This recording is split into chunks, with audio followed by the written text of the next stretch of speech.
I always have opening joke ideas when I'm drinking. Nice. Drink more. Why don't I drink here? Now. Do it. That'll work. Why buy a comic that might cost more than a dime? Come meet the brothers who are here to waste your time. Oh, boy.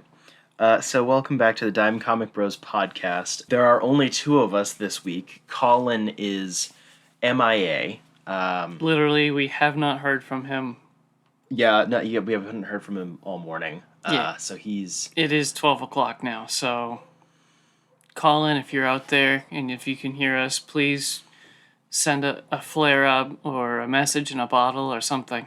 Smoke signals are preferable. I do know how to read those. Of course you do. Yeah, of course I do. Yes, so we are not recording where we normally record, which is at Colin's house. So apologies if there are any audio difficulties or background noises. We did what we can. There's only the neighbor that just started mowing his lawn this second. That's awesome. And the dog barking at him from across the street. No, that's the one in his yard. Oh. He may as well just mow the dog over at this point. Prove it. I wish he would do it and get it over with. So our one piece of news is that Star Wars Visions released a teaser trailer, I guess you could call it. Thingy. Yeah, behind the scenes sort of. Looks pretty cool. I'm way more excited for it than I thought it was going to be. It looks kind of 50-50 for me. Yeah, there were some things that I was like, ugh, please don't. Oh, that's just too anime. But other things where it's like two samurai Jedi just being bros in the mountains. And it's like, yes. Yeah, that one in particular is the one I'm keeping my eye on. Yes. It's such a weird little detail, but it's just kind of neat that like they had all of the artists that they had involved in the whatever sort of thing we watched. They're just all speaking Japanese, whether or not because they can or cannot speak English doesn't matter. For some reason that felt neat. I don't know why. Right. You had there's like two people from Lucasfilm, and then you just had the rest of them that are actually working on the projects. Now that felt really cool. I think they said in the trailer or whatever that they went to an anime studio and was like, who here likes Star Wars? And everybody's like everyone died. Yeah. So that's probably why. Yeah, so that's pretty cool. I love the fact that they have different studios working on different ones, so it's not just like different creative teams, like they're entirely separate. Right. And it's also pretty obviously non-canonical. It's just in Star Wars whatever. You use whatever parts of Star Wars you want. Legends. Very. Well, hopefully it ends up being legendary. That was bad. Wow. I feel really bad for saying this, but I'm kind of excited that we could have this conversation all calm, cool, and collected and not have our autistic son with us. Yeah, I'm sure if Colin was here, he'd be freaking out. He wouldn't have seen it until I forced it into his eyeball holes because he cannot read the news, but... He would not be able to sit still during that 3.5 minute Yeah, it's too long. Trailer. I do have a feeling he is going to like this very much so. Oh, yeah. He will rewatch it more than you. Probably. And that's saying something. True. I do rewatch a lot of stuff. You are a Star Wars lorist. Maybe. Lore master. Yeah, well, I feel like... Does that mean your lightsaber would be green? Just automatically? No, that means it would be yellow.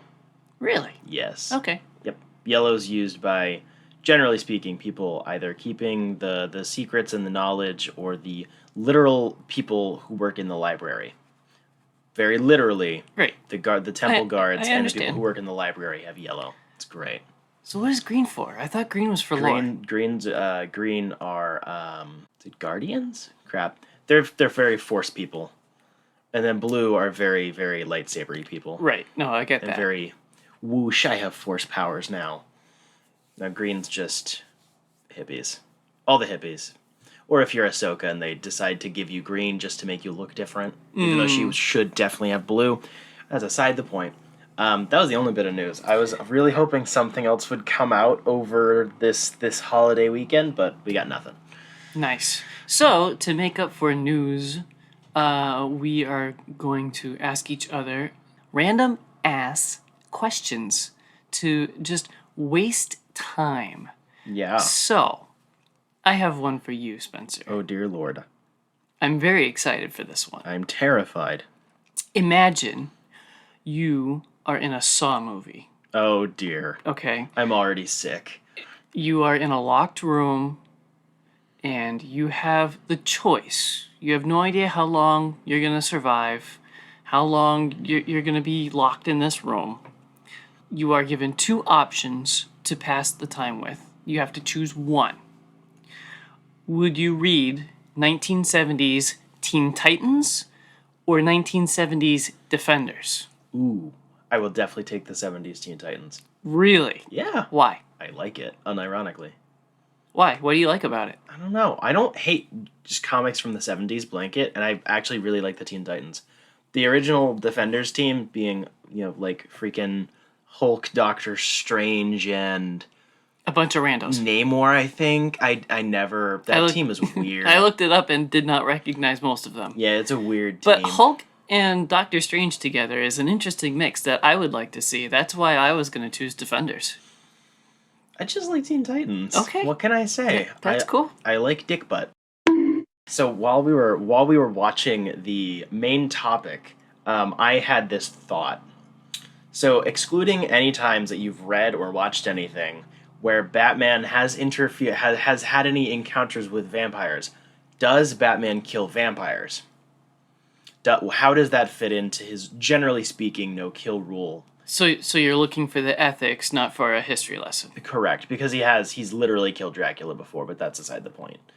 Where would you stand on that if you were writing a Batman story? I believe vampires are soulless creatures. So if he were to end their life on Earth, I think their life has already been ended. They're just an empty vessel anyway. So is he really killing them? I would argue no. That's kind of where I end up standing on that one. It's like if it was the middle of a zombie apocalypse. Like, oh no, they're just moving dead bodies for the most part. Unless you have something like a 28 days later where like they're humans that they're acting like zombies, but Right. they can be cured, whatever. So I think it'd be the same thing with vampires. I don't remember what he does in Deceased. I don't think he kills anybody, but he gets offed pretty freaking quickly, right. though. I don't think he gets the opportunity to fight him, really. No, but he got his ass handed to him. Spoilers. I mean, yeah. We came out a probably few should have years ago. started that. Too late now. No, I would definitely agree with you on that one. I like the idea of Batman just running around killing vampires a lot. It feels right. That went really quick. Should we do another round? Probably. Crap.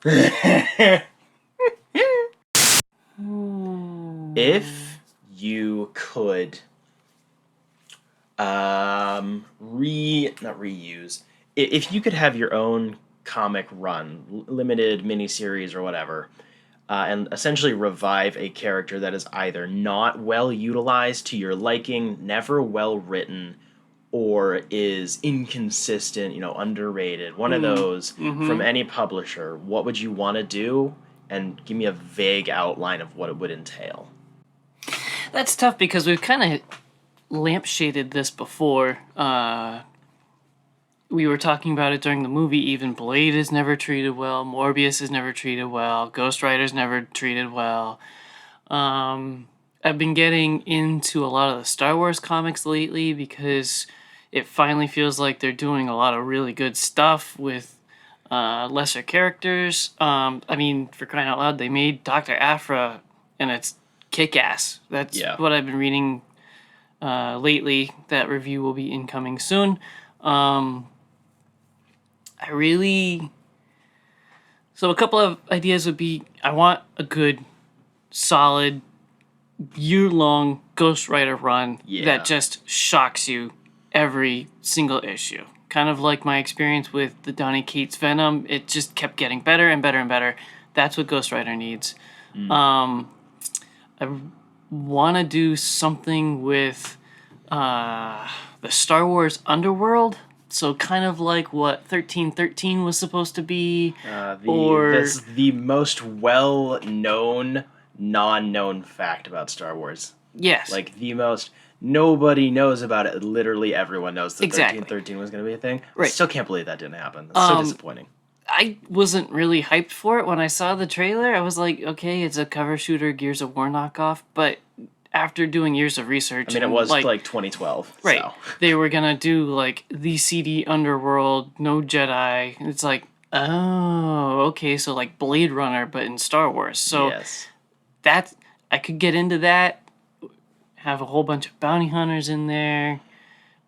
Probably not too many that common fans know of. No Bosk or Fets or any of those. Oh no. Like Yeah. the bounty hunters in episode 4 that don't speak. I would probably use one or two of those, but just create my own. That's Nice. probably what I would do. Nice. It's like Star Wars Underworld. There is currently an ongoing bounty hunter series. I know. And a crossover event, I've been which has a keeping my lot eye of on new it. one, which has a lot of new characters in it too. Been keeping my eye on it. I don't know anything about it but what the cover looks like, and I go, ooh.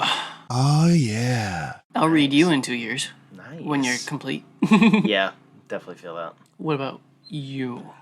Yeah. That was such a loaded question. True. You have a script written already. What are you trying to announce? Oh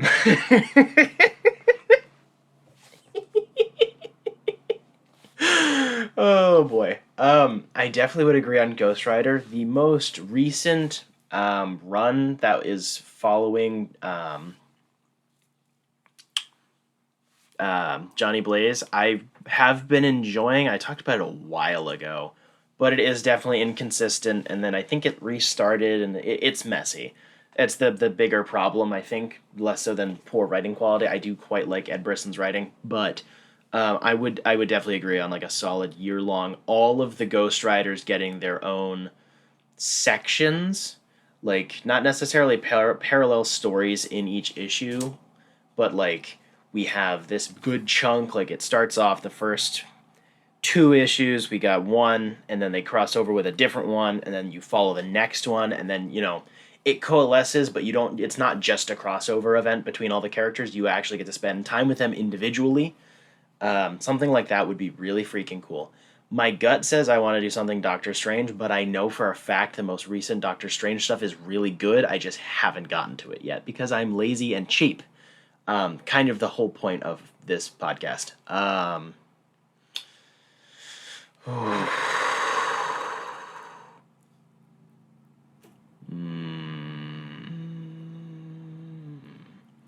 I want the Question to become a mainstream character again. Or not necessarily mainstream, but I want the Question to have an ongoing series, whether it be with the original version of the character or with the Renee Montoya version, or both. Do some time shenanigans. That would be pretty cool. I'm always a sucker for good detective stories, and it does feel like essentially after Jack Kirby stopped writing and stopped being involved with the Question, it's been a lot less interesting.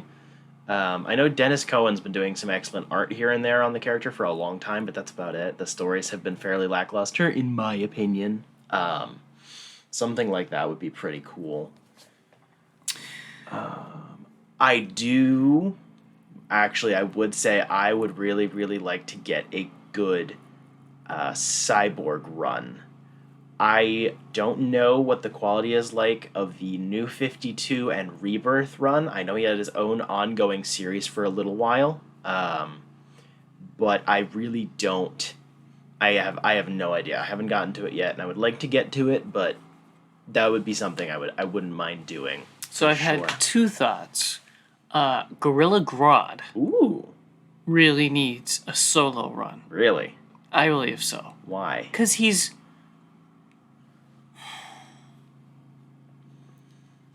It would be an intellectual comic because he's so smart. It would be...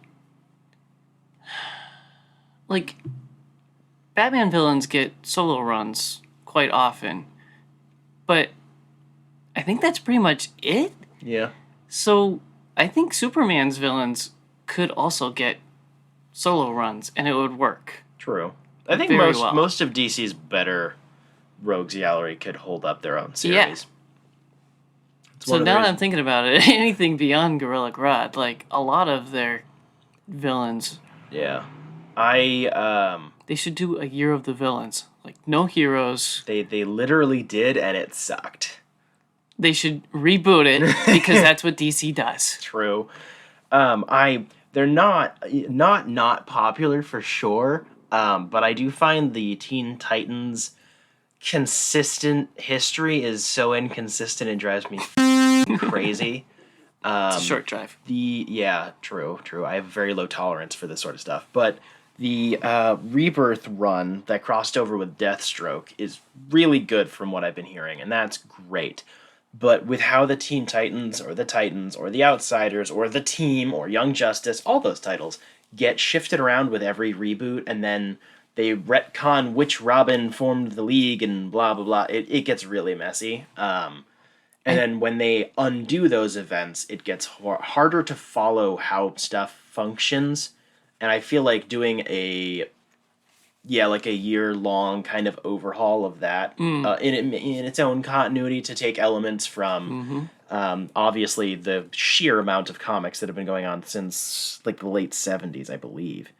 And then from, the Young Justice TV show and a tiny 3 grains of salt from Titans, the 2 things I like, all of that, and then stir that up and whip up some nice, clean cut different teams that have clear distinctions, because that sort of stuff bothers me, because I love those characters. I love sidekicks and the other not exactly sidekick heroes that usually are with those teams, and they never get enough attention. So in the same vein, I think there should be a 4 or 5 issue special. It doesn't have to be canon or anything. Just a special event where Clayface wins. Something. Anything. Clayface is a good guy now. What? Yeah, Clayface has been a good guy since like 2016. He's kind of part of the Bad Family now. Weird. I have a whole run for you on that one, actually. Alrighty then. Yeah. So, final question. Ooh. You are given the opportunity to break into the comic writing career path. This is your opening break. But you have to choose. Will you write and direct or whatever a Dazzler run or Starro? Ooh. Actually, ooh. I have ideas for both of those. I was trying to find the most ridiculous characters. Honestly, Starro would be fun. I would want to do a Dazzler run, though. Really? I think the character, because of the weird origins of the character, like real history stuff, is so bizarre, and she's been all over the place. I feel like that's something you can actually do a lot with. I think that would be kind of fun. I can take your joke questions and make them serious. Oh, I will have a plot outline of the next 6 issues by next week. Prove it. Goodness. So speaking of Dazzlers, let's talk about Wesley Snipes. Oh boy. In the 1998 Correct. movie Blade. So this is one of my cult favorites. It's not amazing, but it's definitely cult. True. It holds this weird nostalgic place in my heart, and I have no idea why, because I watched it when I was like 15. But it's a movie that does exist, and it does have a Wesley Snipes in it. Yeah. Yeah, so we have Blade. For anyone who's unfamiliar with the character, is a half human, half vampire hunter. So he's the Daywalker. He has all of the advantages of being a vampire, the regeneration, the strength, so on, but he has none of the weaknesses, meaning he can be out in the daytime, and most of the generic, silver and garlic and stuff doesn't work on him. So he goes and kills vampires. That's the entirety of his character. That is all of it. That is all of Blade is in one sentence. This movie, though, specifically deals with him trying to avenge his mother's death because a vampire killed her or bit her or something. A vampire bit his mother while she was pregnant, and then he was kind of infected. It's weird. He's always had one of those origins where you just go, that doesn't make sense, but all right. Yeah, so he's... Just like blasting someone with a shit ton of radiation makes him big and green and angry. True. I mean, I would be angry getting blasted with a shit ton of radiation, but would it be wouldn't too. turn me green. Probably or big. not. It would probably turn you, like, black and into ash. Probably. Probably. Like the vampires in this movie whenever they get shot. Because that makes sense.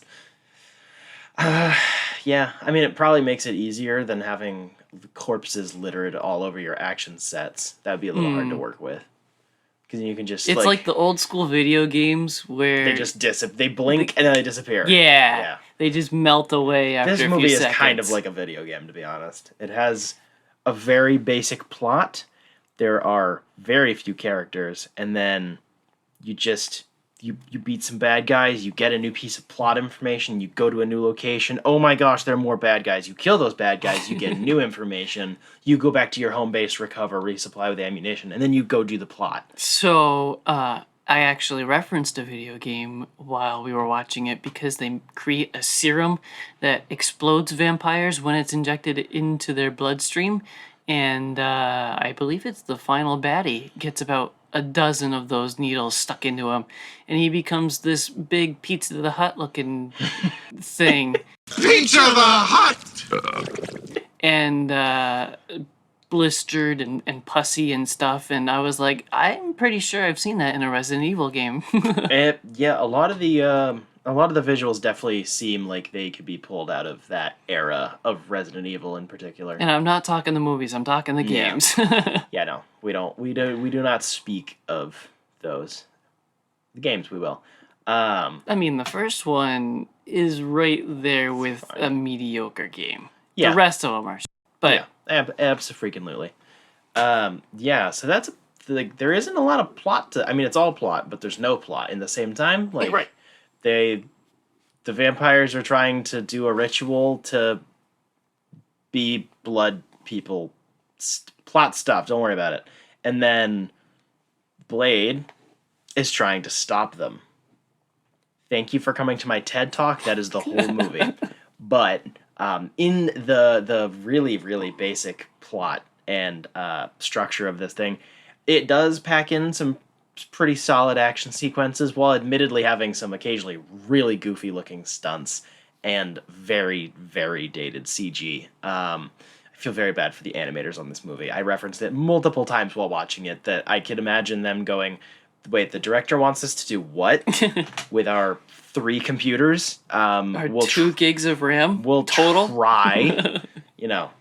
But I do actually think for the most part the action does hold up pretty well in a lot of the sequences. It does have some of the late 90s, early 2000s shaky cam, but it was before Bourne made it like really popular, so it's not that intensely frenetic. You cannot tell what's going on. It's just like generic shaky cam.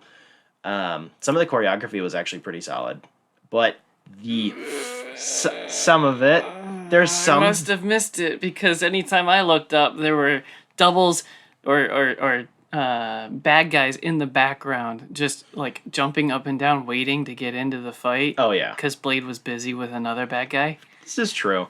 I mean, it's either you have a lot of close-ups so you can't see that, or you have a wider shot so you can follow the action, but then you have to see the extras. So I mean, some of that happens. It felt like they saved the good choreography for the final fight. That is very true.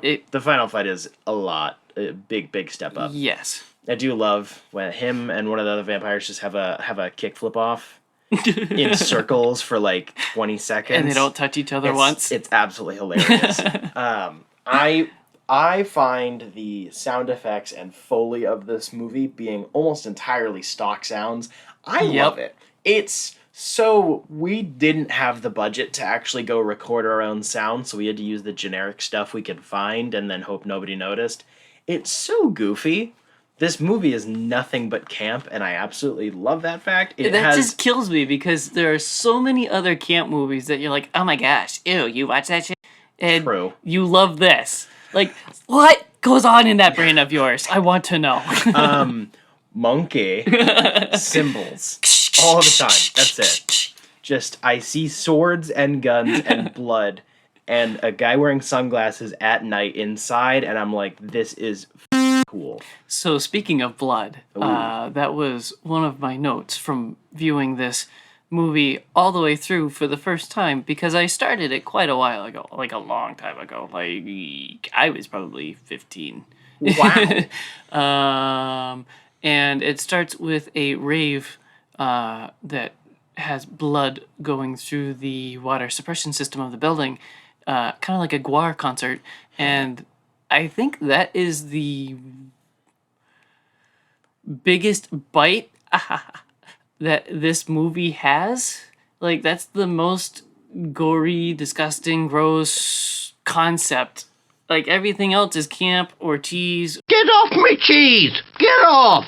I mean, yeah, it's definitely... this movie doesn't have much of a horror edge on it. The second movie definitely does. That was the But- biggest shock value. That's what I was Yeah. looking for. Yeah, it's a fairly standard, light R-rated action movie with some blood. Yep. Yeah. Yeah. So, like, that part grossed me out and turned me off immediately when I first started viewing it. It was like, nope, I'm out of here. Oh, that was before you got into metal, wasn't it? Oh, yeah. Yeah. And then afterwards, now you're like, yeah! Yeah. It's a good scene, though. I don't know. There's something about this... I think it might have to do with the more external elements. Like, the character is infamously not popular.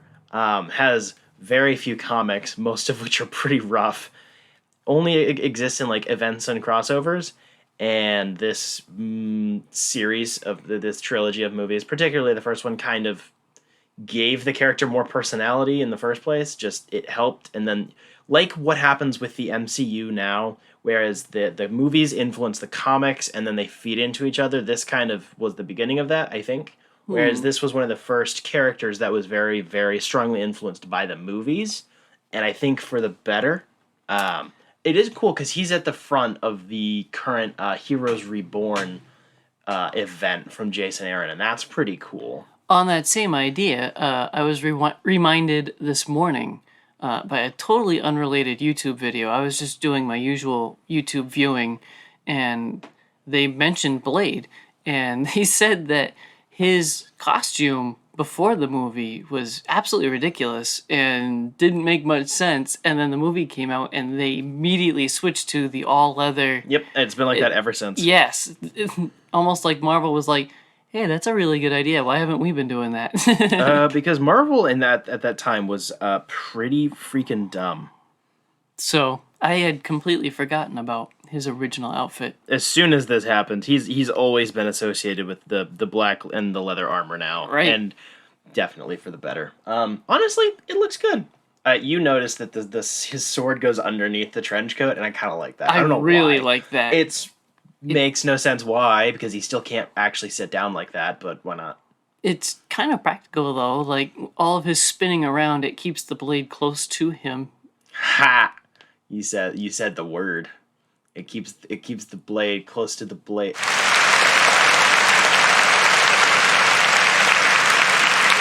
I want to die.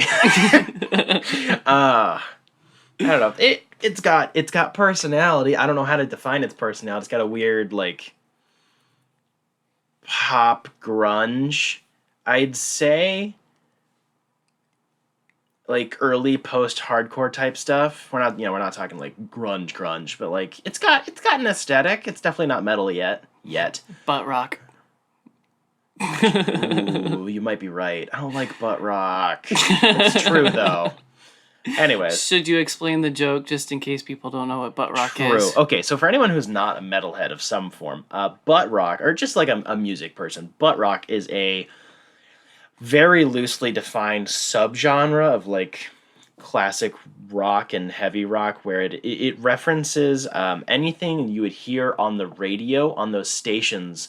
You know, they play it like on the weekends or during like the middle of the day, where they're always talking about, it's nothing but rock. And they always interject with those crappy commercial breaks from the studio to tell you that there are no commercial breaks. So it's stuff like Red Hot Chili Peppers, Skillet, Limp Bizkit, Linkin Park. Yep. Kinda. That depends on where you define them in terms of genre, because they're kind of all over the place. Well, were they back in the late True. 90s, early 2000s? Yeah, true. Papa Roach. Definitely Papa Roach. Lots of that sort of stuff. Some of it's not bad. Like I'm a Linkin Park guy. I know I have no class. Which one? You said they're all over the place in genre, so which Linkin Park? I like most Oh, of okay. almost all of it. Cool. Yeah, I like their weird genre bending, but that's very much so. I can get why you don't. Yeah, but it's very up and down in terms of musical quality. But it's got that. It's like dad. It's not dad rock. You'd think of like Ozzy and Black Sabbath and AC/DC. Like not like that part of dad rock. The other dad rock, where it's just the stuff he just throws on because it's on the radio, and then he Right. never changes the station. That's butt rock. And this movie does kind of fit that the more I think about it. I don't like that, but it does work. Thank you. Thanks for that. Yeah, honestly, there isn't much else to dig into. I think it's funny how many discount actors there were in this movie. You had what's his name? Daniels, discount Jeff Daniels, which is Chris Christopherson. Yeah. You had discount Kevin Bacon, which is somebody. Wait for it. Stephen Dorff. There we go. I thought one of the other guys was kind of like a discount Nathan Fillion for a second, but I think it was just the angle. Anyway, a lot of discount actors in this movie, which just adds to the camp, and I love it. Yeah. It's almost like it's not intentional, No. but looking back on it now, it's like it just adds to the humor, I think. It really does. It is like the epitome of a low. It's a low budget film. Yes. It's not high production value. You know, you'd have like the X-Men movies and Spider-Man very shortly after, which are always the movies that are blamed or like given credit for like sparking the superhero movie revolution. It really was this movie. It wasn't those.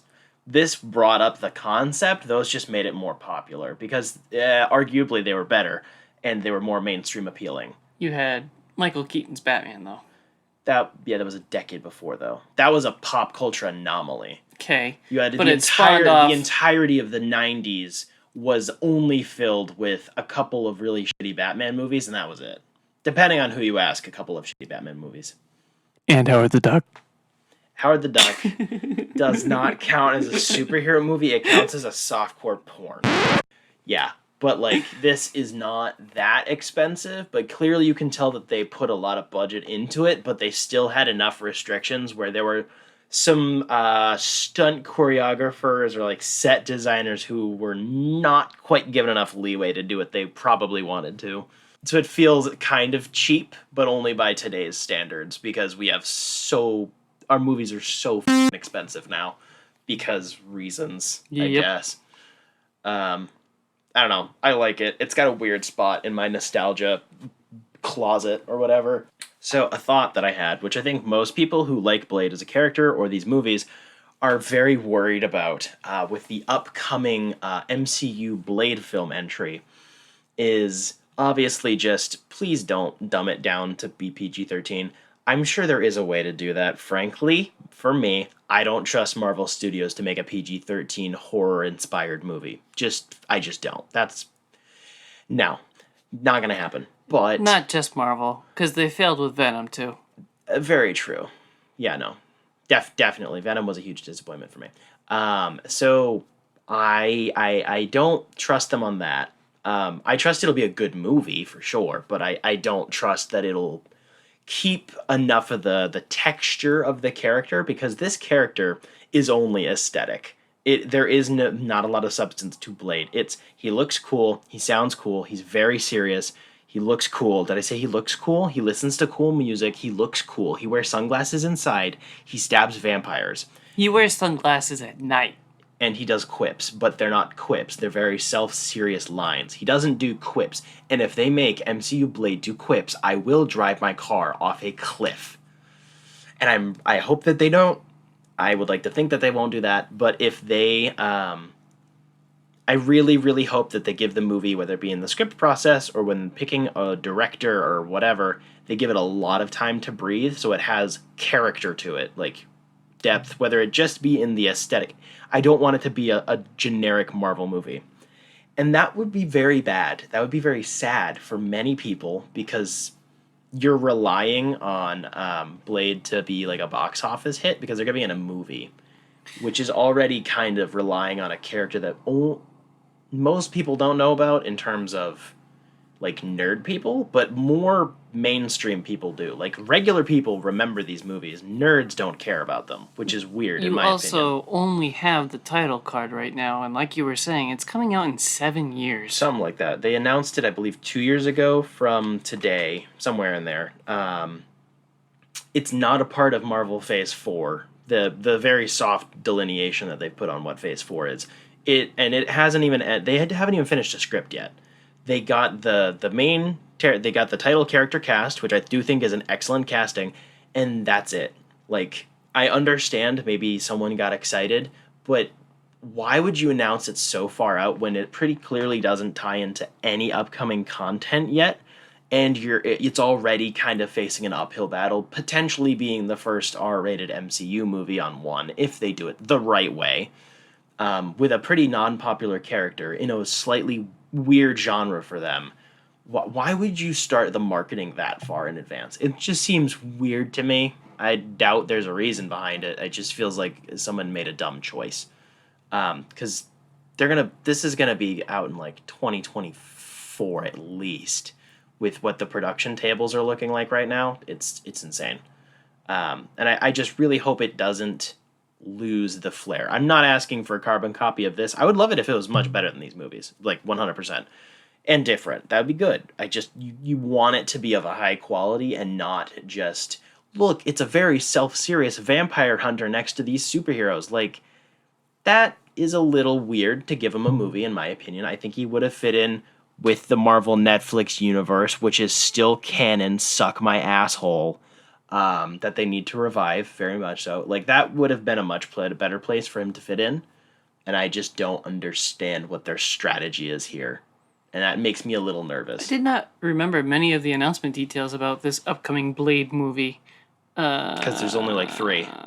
There's like no details. They announced it in May 2021, and they have the writer of the Watchmen TV show, Stacey Kufor. I don't remember them attaching a writer. There's no way that was announced this year. February of 2021, according to Cinema Blend. Lies. Oh, who is also quoting the Hollywood Reporter. There's no way.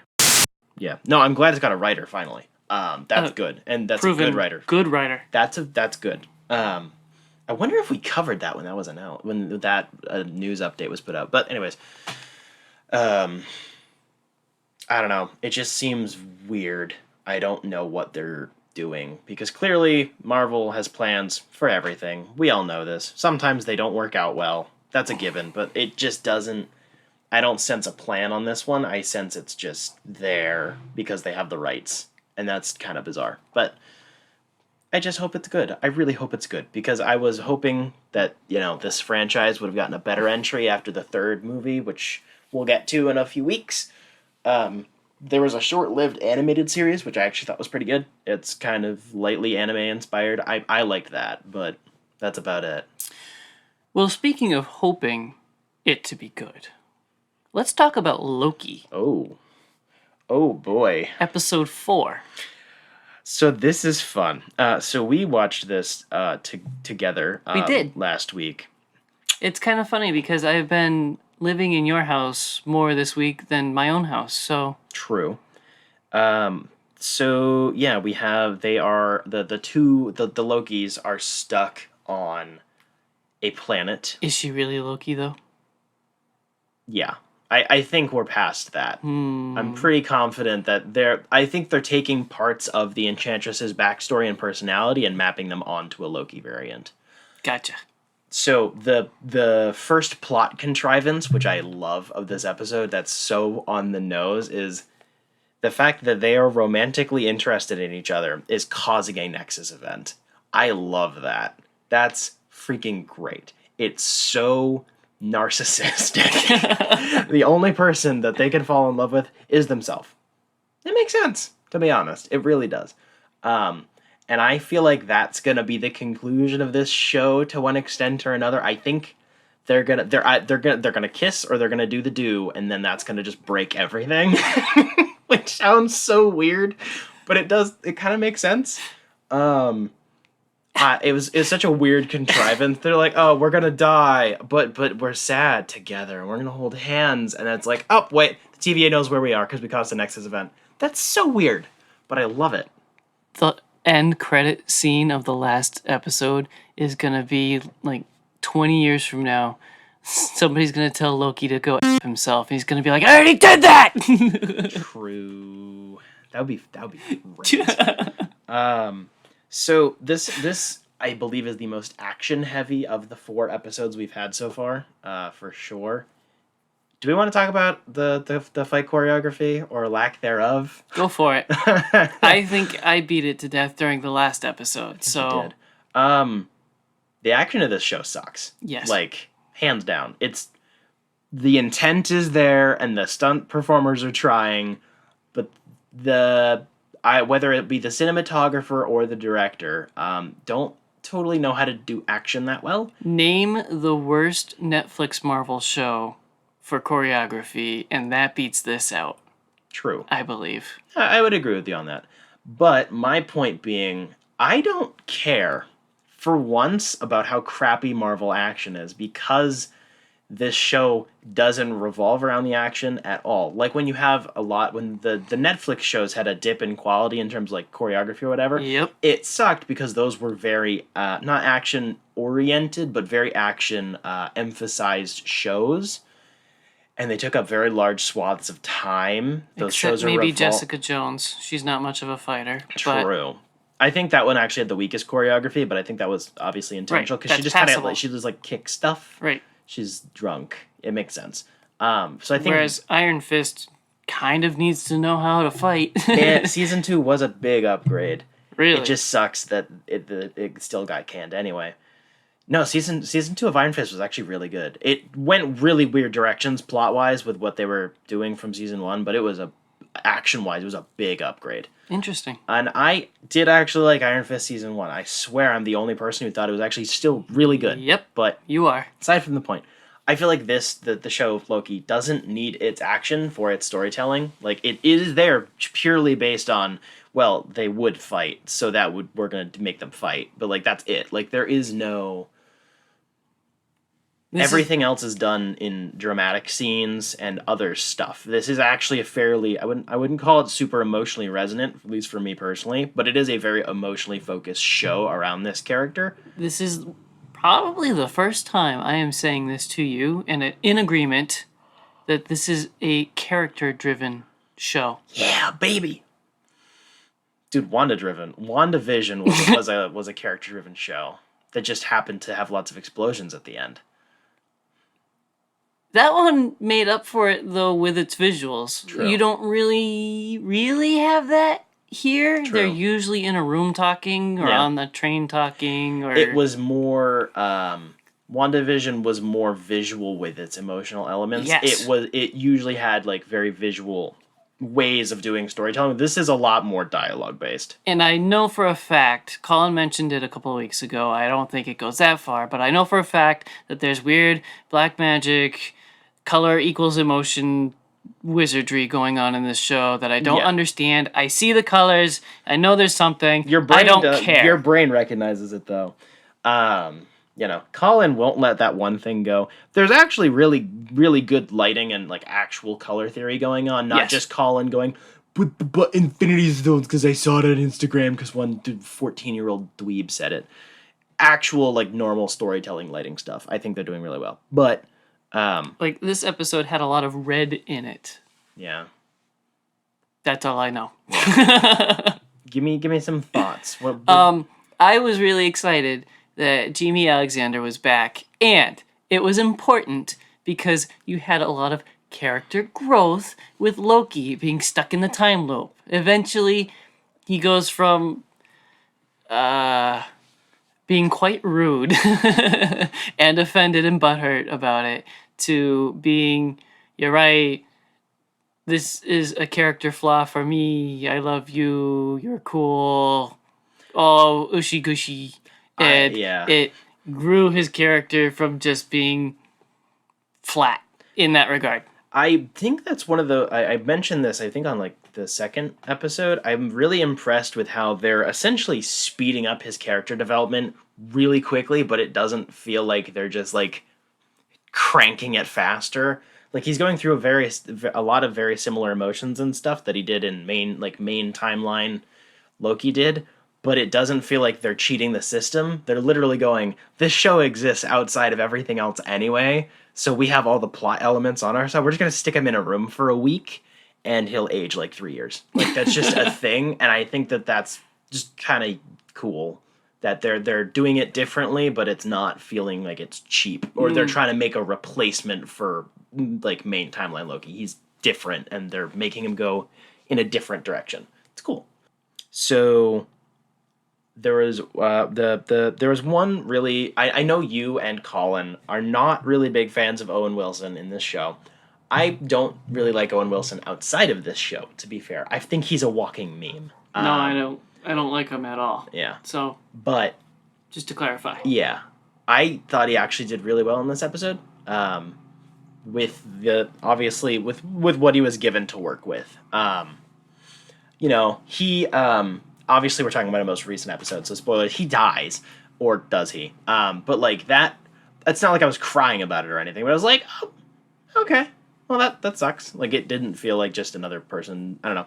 It felt like they had established a good connection with the characters in the show. Not to me, but between them fairly well. That was kind of nice. You also had a breakthrough, a realization this episode. Would you like to clarify? Yeah, so before I get to my big point, so yeah, we were in the middle of watching this episode, and then it felt like an idiot, to be honest. This show is about fascism, and I didn't realize it. Or not because I didn't realize it, because, to be honest, I thought Jacob was going to tell me, you're just reading into it because that's how you read everything, which is true, to be fair. But everything in this show is revolving around the TVA being a fascistic organization, like 1000%. There's really subtle stuff and there's really blatant stuff. Like, all the officers are all wearing brown shirts. That's pretty sketch. They all look like riot cops who don't wear their ID numbers externally. That's sketchy as The whole, like, presentation of the, I think it's, what is it, 50s, 60s aesthetic, somewhere in there? Yeah, something like that. It's an idealization of the past, which is a time that never actually existed the way that you're remembering it, which is a very big fashy thing. They all continuously double-cross and backstab each other. All of the posters in the TVA building are Orwellian. Also very true. It's not just doing it for the meme. There's very clear stuff, there's very subtle stuff, and then with what happened to Mobius and I don't remember her name, but the main Hunter B-15. There we go. When B-15 and then when Mobius figure out what's going on, as soon as they're no longer useful for the cause because they actually understand what's going on and they're not falling for propaganda, they get immediately booted out. It was, and then the big kicker, which ties into my main point, of that is what they're idealizing and essentially worshiping isn't even real. It's a fake image entirely, and at least somewhere in there they know it. I called it Wizard of Oz confirmed. The timekeepers are bullshit. I called this at least last week. I think I said it before. I think it was episode 2. I wasn't totally sure then, but obviously now they are fake, which means they're being controlled by somebody else. And I think there are... Mephisto! No! Stop with the Mephisto! My current theory is we know that Kang the Conqueror is coming somewhere in the MCU, starting with Ant-Man and the Wasp. But... mostly talking to Jacob now, because I don't think you know a lot about... You don't know a lot about Kang. Not a whole lot, no. Okay. Essentially... I think I've seen him in the Spider-Man cartoon. Yeah. That's pretty much it. Okay, so Kang is one of multiple of the same person. I don't even remember his real name. He lives in the future, I don't remember how far in the future. He's in the future, and he wants to essentially create the best timeline for himself, sort of. It's really big and confusing because garbage writing, mostly. Kind of like Cable in Deadpool 2. Sort of, but way more complicated. Right. So he travels back in time, multiple different points. So he does, you watched Tenet, right? Yes. So he does a pincer movement, essentially, all the Okay. time. He has there are multiple versions of him running around at different periods of time, clashing with different superhero teams and whatever. And That they're all movie- really inconsistently written and blah, blah, blah, blah, blah. That movie pissed me off. Why? Because you could predict every single thing coming. It presented the idea and then never upped the ante to go, whoa, big twist. No, it's just the same premise over and over and over again. That's exactly why I loved it. I hate having to have bigger twists. But it's freaking the Nolan brothers or whatever. They're known for being, oh, but look, something you never saw coming. Like, that's their trademark. And then they give this, or it's like the commercial is the movie. I suppose. Go ahead. So they're mentioning Kang the Conqueror is typically like the middle version. He's the most frequent one. He's bad. There's also another younger version of him, is when he went back to go live as a pharaoh. His time machine was the Sphinx, I believe. Is weird. Lots of dumb crap. There's a version of him in the future who is good, who spends most of his life trying to essentially fight himself. None of this makes any sense, by the way. Marvel's timelines don't function. So he's kind of fighting against all these other evil Kangs. For whatever reason, he decides to be good. I think that is probably who's going to be in charge of this to one level or another. It's going to be set up for other things, obviously. I think we're going to have multiple versions of Kang running around. Whether they're literally just all called Kang or if they have their own specific names like they do in the comics or not is irrelevant. Mini-Me? Yeah. So that's kind of what I was thinking, because we haven't seen President Loki yet. That was something used in the marketing that I believe we're going to be seeing in this upcoming episode. I feel like that Loki is probably the leader of this weird Loki resistance we've got. Do we want to talk about that post-credit scene? Yeah. So Loki gets baton zapped. You think he's Deleted. dead. Yeah, he's derezed. He gets killed. But it turns out he was teleported to... I mean, it kind of looks like Sakaar. It's not Sakaar, but like a trash place. And these other Lokis... We got a kid, we got an alligator, we got an old man, and there's this big burly dude with a hammer. They're like... they do the Terminator, basically, come with me if you want to live sort of deal. I said that when we watched it. Yeah, that was a bit of a twist for me. Not that he died. I knew they were going to do something. Once he got zapped, I assumed that there was going to be some other layer to what was going on. So it just begs the question, you thought anybody that got zapped was literally just deleted and existed no more. So where have all these deleted people gone? Right. Are they going to be in the same place that Loki's in? So does that only could it potentially only apply to higher beings or whatever? Like, is it just because it was Loki and he's special or whatever, but he's not really that special when you take into account the entirety of existence? I think he's just been an apparition of himself the whole time. They're going to flash back to episode 2 where he split himself off and they just deleted the apparition, and we've been following that the whole time. That's an idea. I I don't think that works, No, but it it's an doesn't. idea. It's an idea I'm nonetheless. completely BSing. Okay. Just so that my voice is in this episode somewhere. That's fair. I don't know where they're going with that, honestly. That was kind of out of left field for me. That's monumental, folks. You heard it here. I know, I didn't see a twist coming. Like, I still think I know where the major plot's going, but that whole... whatever shenanigans they're going up to is very bizarre. And I look forward to watching another episode in 2 days. I want a Funko Pop of the alligator Loki thing. I feel like it's going to be the kid Loki holding the alligator, but yeah. Just No, the alligator. I would don't be care nice. about the kid. I want the alligator.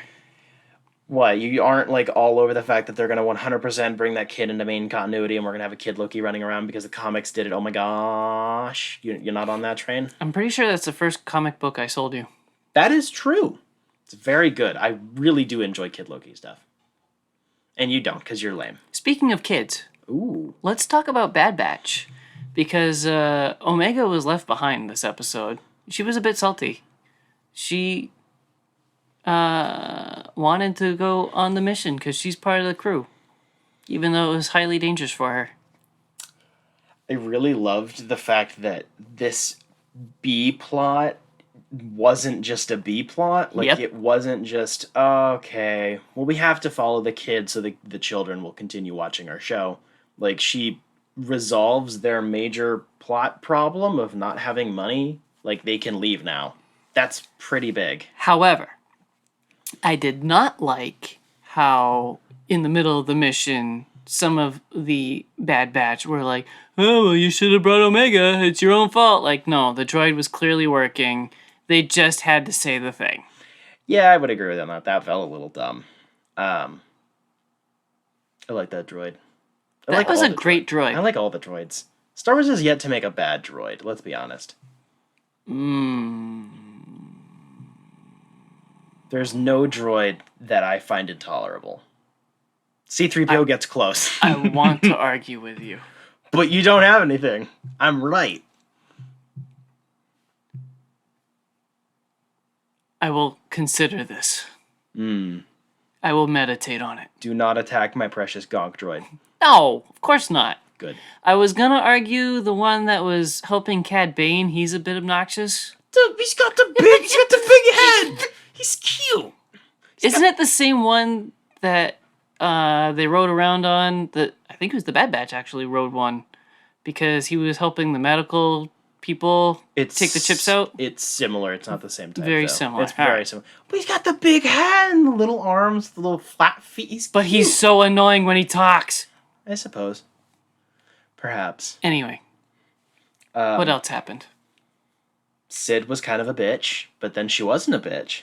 Yes. I like that character. She's cool. I like her. She's great. I just like how she just yells at everybody. Like, right? Universally, she's like, okay, yeah, you're probably right, but She's I'm not kind of like the cool in-law mom before you marry your fiance, and she's just like, sit your ass down, I'm gonna feed you. And it's like, that sounds bitchy, but it's just love. I wouldn't know anything about that. I don't know how that works. I like how it was a fairly straightforward, like, search and rescue sort of deal. I really like the planet that we were on. Yes. Have we seen that before? I don't think so. What was it even called? I don't remember. It started with an... No, it did not start with an N. It looked like Naboo in episode 1. Kinda. But it wasn't. I liked the political implications of, like, this episode, this mission is essentially the Bad Batch learning, hey, we should help people that we didn't used to agree with because fascism bad. Everything is about fascism these days. I'm not wrong. But, like, the fact that they need to actually ally with former separatists, people they used to fight against because, you know, the Empire is going to kill everyone. You know, I liked that character development. They're, you know, at first they're like, no, we can't. We're not going to rescue him because 5 years ago we would have probably assassinated him. You know, now they're realizing that they need to make allies with a lot wider swath of people than they would prefer. So that was kind of cool. And then in just actual execution, it's just a rescue mission. It's nice. Pretty planet. Raxus. I think we have seen Raxus before. That's what it's called. I can never remember planet names. It does feel a little familiar. But I don't remember, to be honest. I have it on the Wikipedia. Give me a second. Dude, Wikipedia is the best. The teams of nerds on Wikipedia are absolute crazy people. Raxus was a lush world in the Outer Rim Territory's Tyon hegemony that served as the capital planet of the Confederacy of Independent Systems during the Clone Wars.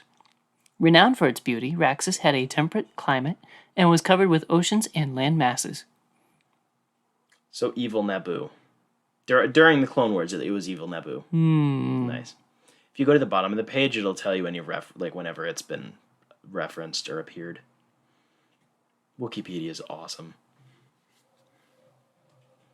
Description. So where are we heading? Raxus. Good quote. Solid quote. Their quotes are a little weird. Appearances. Catalyst, a Rogue One novel, mentioned only. Oh, I remember. Clone Wars, Heroes on Both Sides, the first appearance. Pursuit of Peace. There was an arc of the Clone Wars that did take place. So Tarkin mentions it, and Leia mentions it. Interesting. Star Wars. They got planets. It was probably dubbed over in the latest re-release of Episode 4. Yeah, probably. I really like this show. That was honestly. a big brain Star Wars meme. My head hurts. My heart hurts, man. I just like this show. It's just good. It's entertaining. Yep. It's not stupid. It's not treating the audience as stupid. It's not treating the child like she's stupid or too smart. It's not doing the whole autism's a superpower thing. She pulled her own weight even though she wasn't on the mission. So, Spencer, what did you read this week? Why do you do this to me? You do it to me just as often. Yeah, shut up. So I read the most recently released Deceased book. Big fan of Tom Taylor. So this was Hope at World's End. It is a collection of what was a digital first miniseries. So it was released on... I don't remember if it was on the app or not, but it was released digitally. They were like little chapters, so they're all stitched together. It's very nice. It was originally 15 chapters, released in 2020, written by Tom Taylor. There were a lot of different artists, to be fair, and I'm not going to try to pronounce most of them. I recognize a few of them, and a lot of them I don't. So it was $25. I thought it was definitely worth it. So this takes place about halfway through the first book. This is a collection of a few different arcs that take place during the events of the first book. Jacob, I'm sure you'll remember the first book kind of does a little bit of time skipping here and there. We watch every city fall. Yep. There's a little bit of time that takes place between them, and this is where this book falls. It is obviously not as cohesive because it's multiple different shorter collections, basically.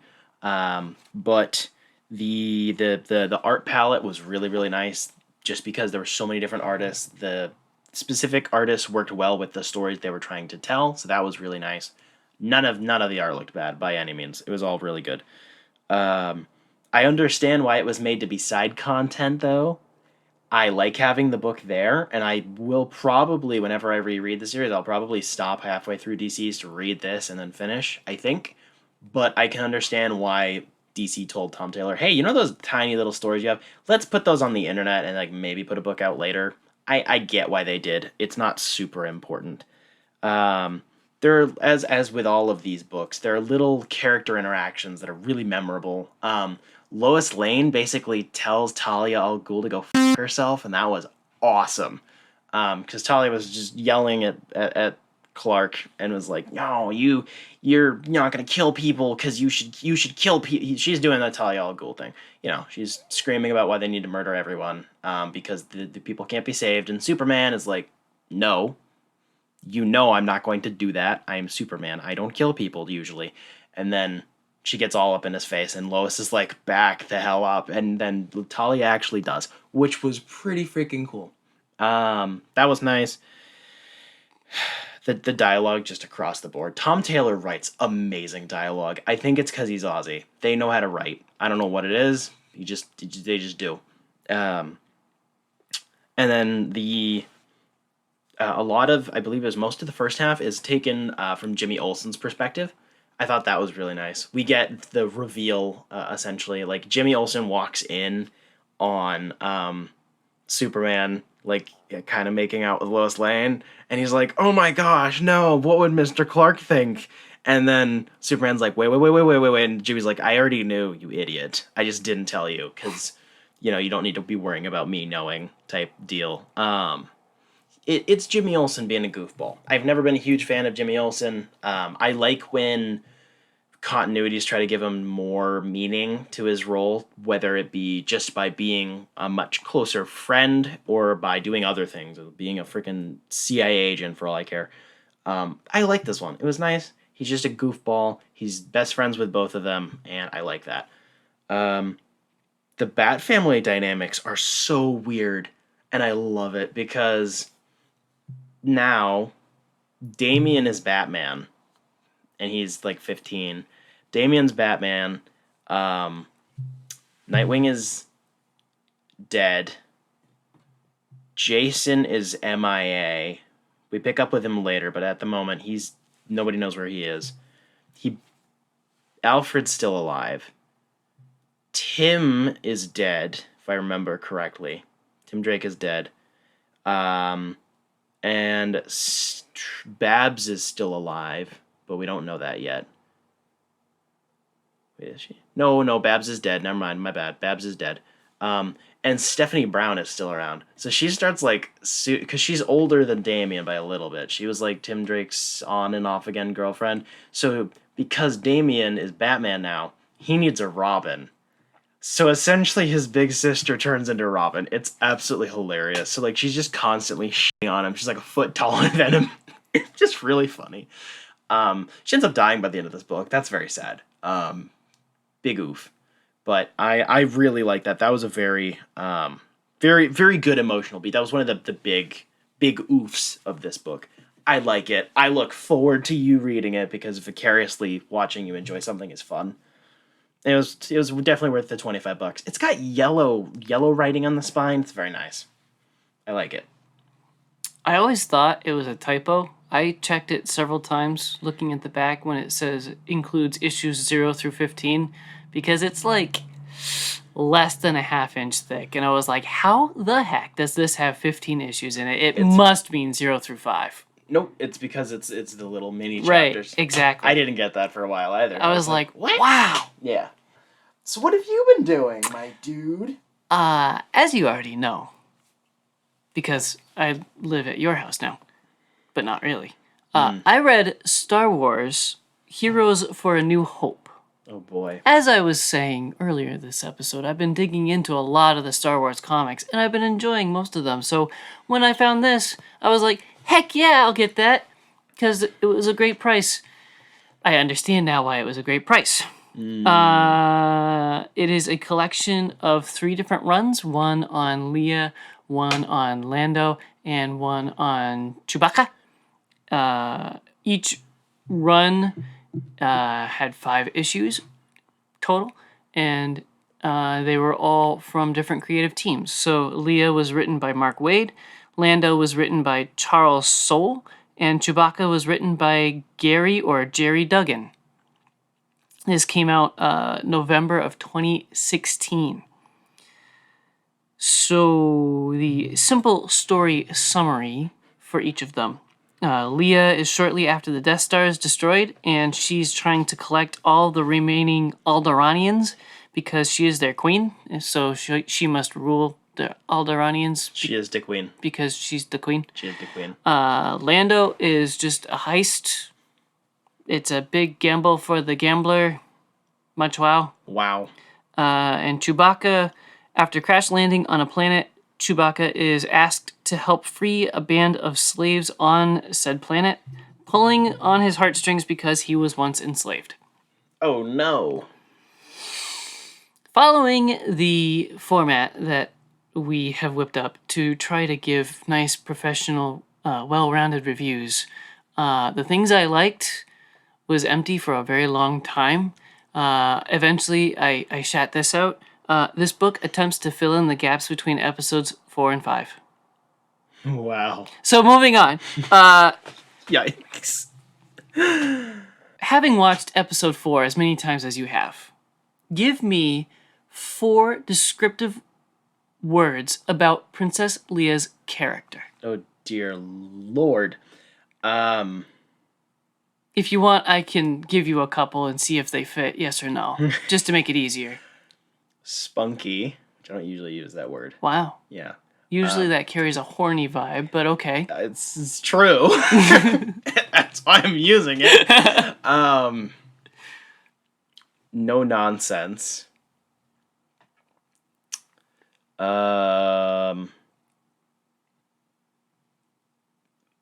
Leadership. That's close enough to 4. Would you call her kind or caring? I put her in that neutral category where she has moments where it will definitely be clear, but for the most part, it's not usually that apparent, no. But she's not like a bitch or anything, but it's not a very, at least at that period in her life, was not a very prevalent personality trait.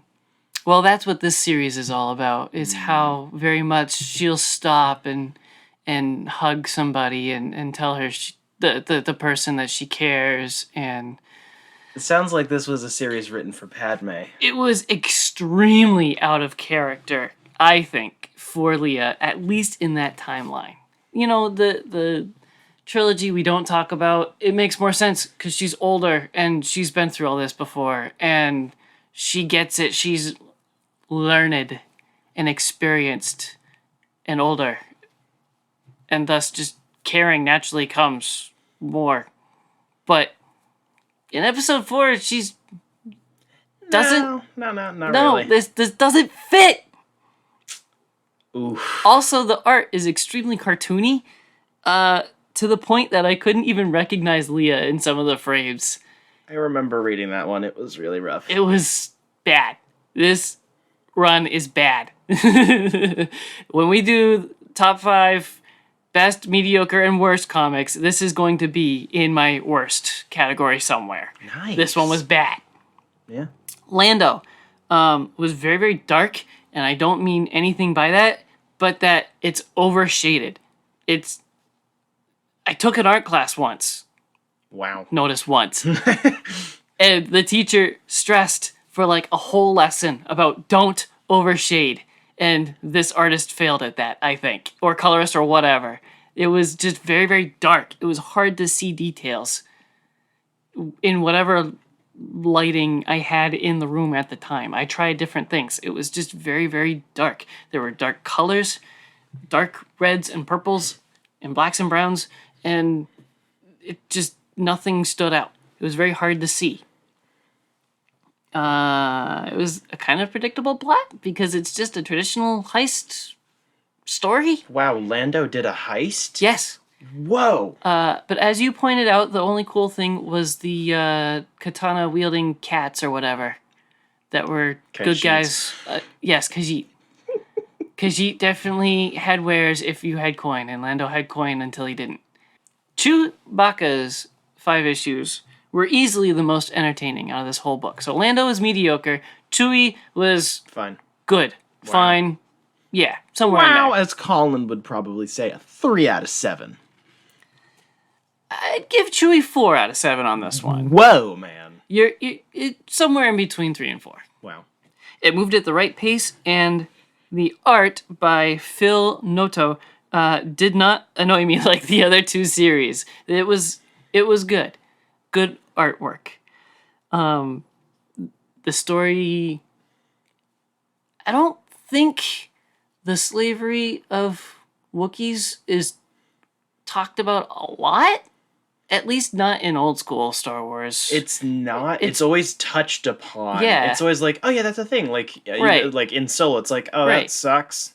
And then they never move on. This it's one just like, kind of dwelt on it a little bit. It was properly timed, and it was used as a plot point, and I appreciate it for that. nice. This feels like a completionist's book. The stories are not necessary at all. You're laughing because you want it, even though you just shit-talked it with me. No, I agree. I've read all 3 of them, and I agreed basically with what you have, but they look nice on my shelf. The stories aren't necessary. They don't have any important details in them at all, except for maybe character points that I argue with anyway. Yeah. They're just Star Wars stories. They're filler. Wow. The back flap says this book costs $50. I paid 12 and a half. Nice. That sounds about right. That's what I'd pay for that. Yes. That's enough to lend it to other Star Wars nerds. Yeah, 12 and a half is fine. I'm happy with it. I didn't get 75% off isn't bad, though. I didn't get suckered to pay 50 for it, so Yeesh. That's rough. not really a recommend though. My I'll con- lend it to you. My You can borrow it. condolences.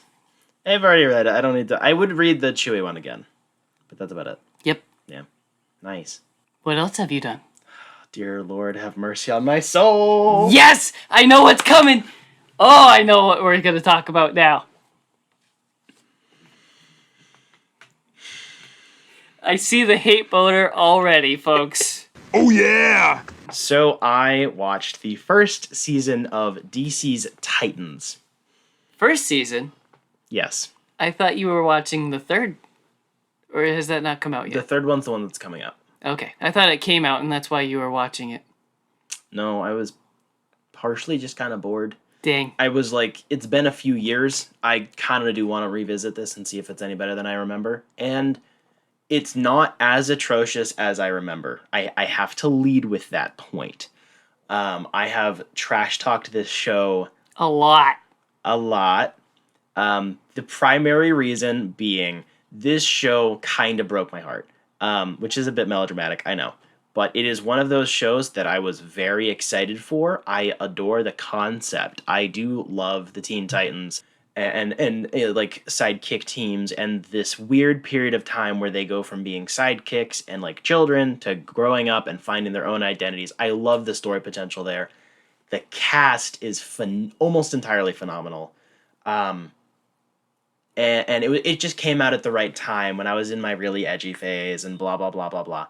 And it has no soul is my biggest criticism. Titan Season 1 came out in 2018. It is a 12-episode season, not 11. The first episode of Season 2 was originally supposed to be the end of Season 1, but it was cut and then reshot so they'd have a cliffhanger to the end of Season 1 and then immediately wrap up the plot of Season 1 in Season 2, which is retarded. Titan Season 1 is an absolute clustercluck with no guidance or thought. The excellent set and costume designs are hidden by the worst big-budget technical filmmaking I've seen on this scale. The writing is inconsistent, wasting great concepts for cheap interpersonal drama and crappy comic Easter eggs. The weekly release schedule, which was imposed by DC for the DC Universe app, which was what this originally premiered on, was definitely not what this was planned to be. This was planned. You can feel this was supposed to be a binge type show. This was supposed to be a Netflix's Daredevil, so to speak. And the release schedule really screwed it up. I obviously was binging it, but I can tell what the cultural annoyances with how it came out like that. And frankly, I smell a crap ton of cut content. I'm not exactly clamoring for some seen director's cut or anything, because I doubt that does exist for this, but there is a lot of cut content, and it feels like there were potentially whole episodes of plot that were just removed. But that doesn't explain the overall lack of planning or care by the writers and showrunners, which is more impressive because this show was actually in the works for about a decade. It was supposed to have started ages ago, and it went through a whole bunch of different hands, and it makes zero sense. This thing was essentially shat out to make money.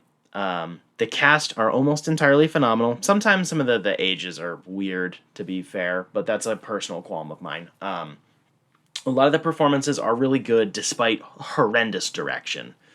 They're the people that care. If I'm going to only put it into two categories, of people who cared about the show and people who didn't. People who cared were the actors, the set designers, the choreographers, potentially. The stunt people, obviously. Stunt people always care. And then people who didn't care, writers, showrunners, directors,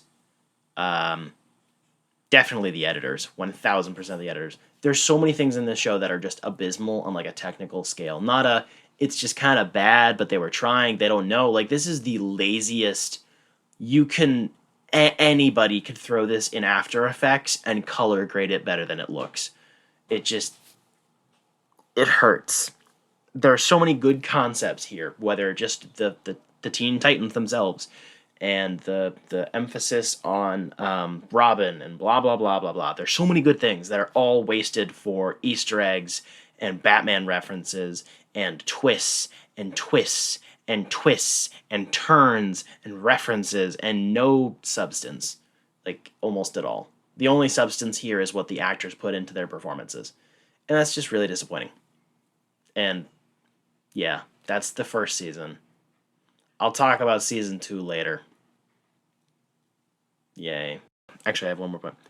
I think, structurally speaking, on a writing level, the primary problem with the show, just the fact that it doesn't have time to do anything, is the fact that it is a show, plot-wise, about Raven/Rachel. It is about her and her relationship with Trigon and all those shenanigans. But in terms of character focus, POV, and just actual substance and care in any aspect, it is about Dick Grayson. And that is a serious problem when your team, it even says it doesn't say Dick Grayson and friends, it says Titans, and it's basically just about Robin. And the plot doesn't revolve around that. That's a worst writing no-no you could make, and you can't fix that in the editing room. This show makes me want to cry and out of pain so bad. Pain or anger? Like an angry cry? It's an angry cry. It's so violently disappointing. It's a similar feeling on a much lower scale of when Justice League 2017 came out. It's not the same. It had to come out sometime. It's a similar feeling. It's like when episode 9 came out. And lots of other things that I won't literally go through the list of all the major disappointments in my life. Well, I have several reviews on deck, but Colin kind of screwed me by not Colin showing up today. You, but not me? Yes. Oh. You had a review on deck that you were ready for. I have like 18. Yeah. I have several, not that many, but I left it at home. So wow. I elect to take a question. Dang. Spin the bottle. Oh. What do we get? Ooh. That sounded painful. It was. Ooh.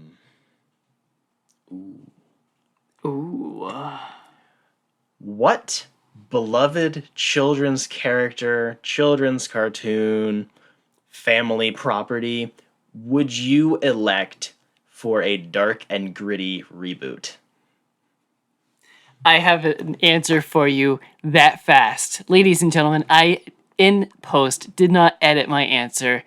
My answer just came like, and my answer officially is Darkwing Duck. Thank you for coming. It's been a lovely episode. Darkwing Duck was my first superhero ever. Seriously? Yes. Wow. That's some of my earliest memories, was watching Disney Channel. You had Chip and Dale, you had Tailspin, and you had Darkwing Duck, and Darkwing Duck was my favorite. Wow. Yes. So I was very excited when Disney Plus launched and Darkwing Duck was on there. I haven't come back and watched it yet because I've been really busy with other stuff, but one of these days I will just get hammered and binge Darkwing Duck. And it will be the greatest night of my life. I need you to do that review as soon as you finish watching it. We don't need that on there. I need a recording of you doing that we can edit in. And final question, would that show cross over with our dream Howard the Duck Disney Plus series? Absolutely not. Aww. Why not? You got dark, edgy ducks. To be fair, Howard the Duck crossed several multiverses planes. So you could get a 5-second Easter egg, I guess. But that's it. No more. No crossover. It's just a nod. Fine. You can't sully your precious Darkwing Duck with my dirty MCU. Yes. Fine. Fair enough. This has been a weird episode. So thank you everyone for listening. Let us know, what do you think about Blade? Have you seen it before? Do you even know what the hell we're talking about? Do you like vampires? Do you prefer your vampires dark and gothic, or do you prefer them sparkly and sexy, or both? Like this movie has literally both. When you go to a rave, do you expect blood to come out of the sprinkler system? Or should that only be held for metal concerts? Please let us know in the comments. Yeah. So thank you for listening all the way through. Colin, if you ever hear this, if you ever end up listening back, ever, see, we can operate without you. We just sound sad. I thought you were gonna tell him to eat my ass, like he always tells you. Eat my ass! So thank you for listening. We do need to give a special shout out to our 3 patrons. We have Business Casual, Jeff Florence, and Wesley Eaton. Thanks, guys. You bunch of simps. Yeah, thanks. I guess you guys give us money. You're pretty cool. You say that so often, we should probably print t-shirts that says "You bunch of simps" and make it a Patreon exclusive. Probably. That'll be our first piece of official merchandise. And then also a shout out to our partners over at Jetpack Comics and Games over in downtown Rochester, New Hampshire. They're pretty freaking sweet. This month is the Friends of Jetpack month. In quotations, it's an official name, with lots of different community-related events. Devin's been performing at a lot of local restaurants and bars. Venues. Wow. There we go. I can remember words. Devin's been performing at a lot of venues lately, which has been excellent. We've stopped into at least one. Preferably, there will be more by the end of the month. We also have a lot of deals going on over there, so, go on down, say hello, call them friends. Maybe they'll be your friends back. Or maybe they'll get a restraining order. Make like the end of Blade and call them comrade for no apparent reason. Oh, yeah, that ending was weird. The Morbius ending would have been better. Follow us on social media, please. Thank you.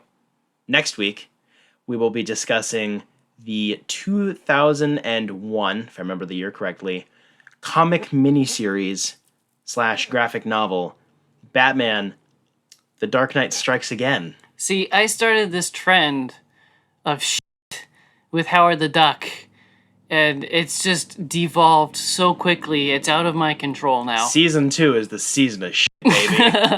We're going to review every horrible property on the planet. It'll never end. Our pain for your enjoyment, folks. Please hit us up on patreon.com/dimecomicbros. There are several tiers there. We appreciate your money. We don't just enjoy pain for pain reasons. Well, some of us might. I don't appreciate pain for painful reasons. Cash helps alleviate the pain sometimes, so please consider supporting us. You can buy a bottle of booze and sanitize the wounds and sanitize your insides. You know the way it goes. Yes. Yeah.